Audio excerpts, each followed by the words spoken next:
Bonjour, bonsoir. Et puis, bienvenue sur notre podcast RTAV qui consiste, n'est-ce pas, à échanger avec vous de temps en temps sur des sujets qui minent l'actualité. Et puis, je suis content, je suis ravi d'être avec vous aujourd'hui. Ce jour, je voudrais parler d'un sujet très sensible dans notre milieu. Théo, même si j'ai joué dans un film, je ne peux pas partager l'affiche de ce film. M'a confié un acteur professionnel dont je préfère taire le nom.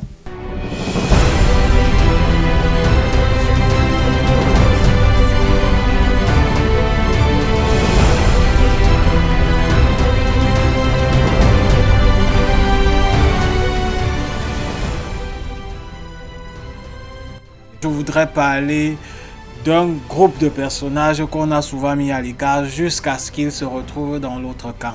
Il s'agit des no-names. On entend par no-name dans notre milieu l'ensemble des personnes qui ne sont pas vraiment connues du public. Les no-names également, c'est tous ceux qui ne font pas le buzz sur la toile. Et donc finalement, un no-name peut être un acteur professionnel formé.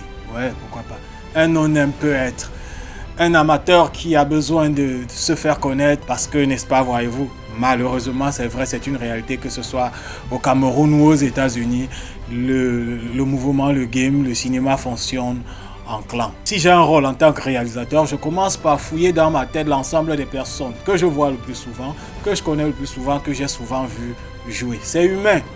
Malheureusement, ceux que j'ai jamais vu jouer ne pourront pas passer dans ma tête. Donc, il n'y a qu'un élément pour les rapprocher de moi, le casting. Je voudrais dire quelque chose à toi qui me regarde aujourd'hui et qui est no-name. Mon frère, ma soeur, mon gars, mon ami, tu as de la chance d'être no-name. C'est une chance inouïe que tu sois no-name. La première raison, c'est que tu peux encore devenir tout ce que tu veux dans ce milieu. Bien sûr, parce que on ne vous le dit pas très souvent, les réalisateurs en général cataloguent les acteurs. C'est-à-dire, quand je pense à Evan Gage par exemple, je pense à un style de jeu. Je connais comment il joue. Dans X, dans Y et dans Z personnages, j'ai vu le gars s'exprimer. Je connais à quel niveau il peut partir de la personne pour le personnage. Ne soyez pas pressés de jouer dans les projets. On ne peut pas se définir comme grand acteur parce qu'on a participé dans tous les projets de la ville de Douala ou tous les projets de la ville de Yaoundé. Ce que tu as à faire en tant que no-name, ce n'est pas de courir de casting en casting, ok? Ce que tu as à faire en tant que no-name, ce n'est pas de draguer les réalisateurs pour avoir un rôle, ok? Ce que tu as à faire en tant que no-name, ce n'est pas de torturer les IB des réalisateurs. Ce que je vous propose en tant que no-name, c'est de travailler dans l'ombre. C'est de travailler votre style. C'est de travailler votre charisme. Et c'est d'attendre le bon moment. Attendre le bon moment, attendre le jour où un réalisateur vous donnera votre chance. Alors, démarquez-vous. Un acteur peut se démarquer avec 2 ou 3 séquences mieux que l'acteur principal qui a 82 séquences dans le même film. Il suffit d'intégrer et d'appliquer les clés qui permettent de passer de la personne au personnage.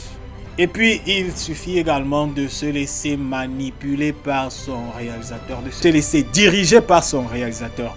Enfin, je dois souligner quelque chose. Il faut éviter de jouer dans des films foireux. C'est important. C'est important. Il faut éviter de jouer dans des films qui ne vendent pas. On en a parlé de séminaire en séminaire aujourd'hui. J'apporte quelque chose de différent, j'apporte une autre touche. Théo, même si j'ai joué dans un film et qu'à la fin je regarde le produit n'est pas de bonne qualité, je ne peux pas partager l'affiche de ce film. M'a confié un acteur professionnel dont je préfère taire le nom. Mais je profite de cela pour dire qu'il n'avait pas tort en réalité. Arrangeons-nous à avoir de très bons projets. Arrangeons-nous à vendre nos acteurs dans nos productions. Alors, si l'acteur se sent vendu dans un projet, rassurez-vous, il vendra le projet. Je répète, si l'acteur se sent vendu dans une production, moi je continue de croire qu'il vendra la production en retour. Maintenant, pour les no-name, j'ai souvent rencontré dans mon parcours des no-name qui sont dans une très bonne production, mais qui refusent de vendre la production, de vendre la qualité du projet. C'est quand ils se rendent compte que le projet gagne des prix à travers le monde qu'ils reviennent au galop en disant « Ben moi j'ai joué dans ce film, j'ai fait ci, c'est moi qui ai intégré tel rôle, c'est moi qui ai ainsi de suite. » Oh là là, là là, là là. Nous avons un problème de connaissance, nous avons un problème de formation. Malheureusement, c'est ça le game. Et puis, je voudrais dire à ceux-là, partager les gadgets d'une production, c'est montrer ce qu'on sait faire. Alors, comme l'a dit Léa Malher plus d'une fois, parce que je l'ai suivi plus d'une fois à une de ses rencontres, le plus gros travail que doit faire un no-name, c'est exister.